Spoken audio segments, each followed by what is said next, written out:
بارہا محض اپنے کرم سے اللہ تعالیٰ دنیا میں بھی مسلمانوں سے بلائیں ٹالتا ہے اور آخرت میں بھی ٹالے گا، جیسے کہ قرآن مجید اور حدیث مبارکہ میں موجود ہے۔ تو اللہ تعالیٰ کس کو نہیں پسند کرتا؟ ہر بڑے بد دیانت ناشکرے کو اللہ کا کریم محبوب نہیں رکھتا، یعنی اللہ تعالیٰ ان کفار کو پسند نہیں فرماتا جو اللہ تعالیٰ اور اس کے حبیب علیہ الصلوۃ والسلام کے ساتھ کفر کر کے ان کی خیانت اور خدا کی نعمتوں کی ناشکری کرتے ہیں، اور اللہ تعالیٰ انہیں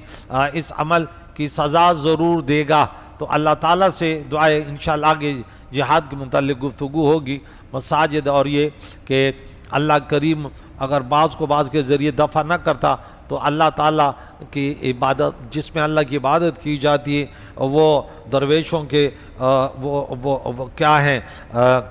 ثواب میں ہیں، اور یا عیسائیوں کے عبادت خانے گرجے ہیں، وہ بیعون و صلوات، اور یہودیوں کے وہ ہیں کیا نام ہے عبادت خانے، اور مسلمانوں کی مسجدیں۔ تو اللہ ان کی حفاظت کرتا ہے۔ تو مسلمان جب تک اللہ کی بندگی کرتے ہیں، ان کے ارادے اچھے ہوں، تو پھر ان کے عبادت گاہوں کی اللہ خود حفاظت فرماتا ہے، تو ان کے لیے پھر مجاہدین پیدا ہوتے ہیں۔ اور یہ پہلے شریعتوں میں بھی تھا، خصوصاً اس شریعت مطہرہ میں اللہ کریم سے دعا ہے ہمیں اس ماہ رمضان کہ آج 15ویں تراویح ہو گئی، اللہ تعالیٰ میں اللہ تعالیٰ کی مسجدوں کا بات کرنے والے، اللہ کے اس پیارے کلام کو پڑھ کر خود عمل کر کے پھر دوسروں کو سکھانے کی اللہ توفیق دے۔ اللہ کی رضا کے لیے کریم اللہ میں توفیق عطا فرما، جو علماء کرام پیران اعظام تیری رضا کے لیے اللہ تیرے کلام پیارے نبی کے فرامین مجتہدین کرام نے جو ان کے خلاصے اللہ ان کے نچوڑ ان کے استعمال کے ہیں انہیں دوسری دنیا تک پہنچا کر اور اب خود عمل کر کے یا اللہ تجھے راضی کرنے کی جد و جہد کی توفیق عطا فرما۔ وصلی اللہ علیہ محمد و صحبہ اجمعین برحمتک۔